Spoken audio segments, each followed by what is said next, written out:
What's up, everybody? It's AJ with etrailer.com. Today we're going to be checking out the Swagman Current 2-bike platform style bike rack on our 2012 Dodge Durango.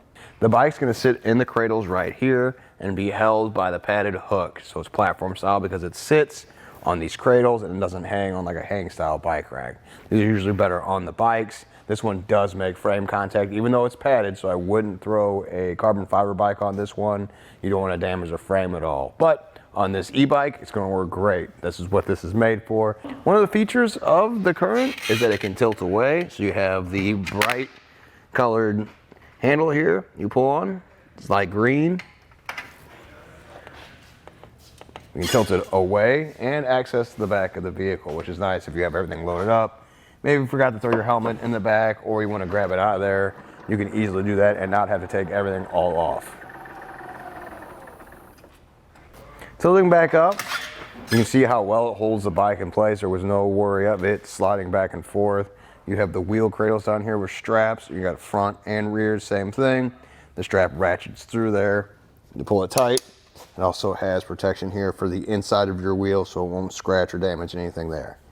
On this empty cradle, you can see the grooves in there. This is a smaller groove. It's going to be good for road bikes. Opens up a little bit more. For e-bikes and mountain bike tires, this can even accommodate a fat tire bike too. We looked at the hooks a little bit earlier, but I didn't show you how they work. So we're gonna push down on the button. That's how they slide up. They ratchet down into place. You see you can't just push it right back up at that point. So you're gonna push that down on the frame like we have back here. The button's really easy to push, no issues there. They also lock, so you can lock it in place so that nobody can move it up and down. That's a nice security feature that's added on. Now we've gone over how it's secured. We just remove the straps from the wheels, front and back. You're gonna wanna do the hook that's on the frame last, so make sure you grab the frame. We'll remove the first hook because they are on top of each other, so you can easily just hang them on the bike rack to keep them out of the way. And then we can just remove the bike. Watch out for the center mast as you remove the bike. Once the bike's removed, you're going to replace the hooks.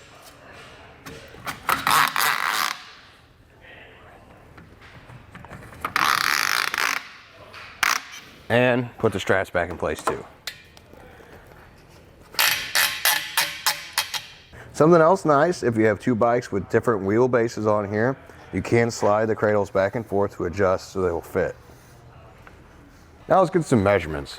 Go from the center of the hitch pin to the furthest point on the bike rack. It looks like be right here at the cradle, so it's 28.5 inches. It adds to the back of the vehicle, so just remember that it's back there. You will see it in the backup camera, so it'll alert you that it's there. But it's one of those things, if you're not used to having something in the hitch, just keep it in mind when you're pulling those tight spaces or even backing in. Another measurement that's important is going to be from the ground to the bottom of the bike rack. Just for ground clearance, looks like we're at 25 inches because it does have a rise in the shank.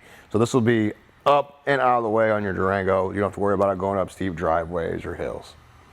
You can take away some of the space that's added to the back of the Durango by folding it up. So we'll just pull on this, fold the mast out of the way. You might have to move the hooks up a little bit to clear the cradles, but it's easy to do, so you don't have to worry about that. And then pull on the handle we pulled on earlier to tilt it. Now fold it up. So now it's going to take up less space back here. Let's get that measurement from the center of the hitch pin out. It can be about 18.5, so that's quite a bit less, but again, just remember it's back there. We got it in a 2-inch by 2-inch hitch today. It's got the sleeve on there, so you can remove that, and it will also fit 1.25-inch vehicles. So keep that in mind if you have another vehicle you want to use it on. Also has an anti-rattle bolt and a barrel lock on there. You see with the anti-rattle bolt, I can shake the whole Durango back and forth. There's no rattling or movement here in the bike rack.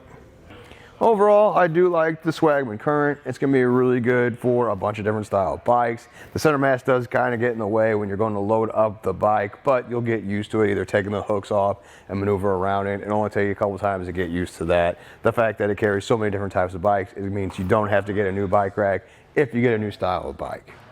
Well, I think that does it. Thanks for hanging out and hope this helped. We're gonna take it out here on the test course. First thing we're gonna do is hit the bumps. We're just gonna see what it's like if we did hit some speed bumps. I'm watching the bike, watching how it holds on the tires. It looks like it moves just a little bit. not too much. This is mostly standard with other bike racks, so nothing to worry about. The bike doesn't look like it's going anywhere. Now we're going to go a little bit faster in the parking lot. I'm going to take some aggressive turns and see how it handles there. Looks like it's fine. I see a little movement again, but again, the bike's not going anywhere, so I don't have to worry about it.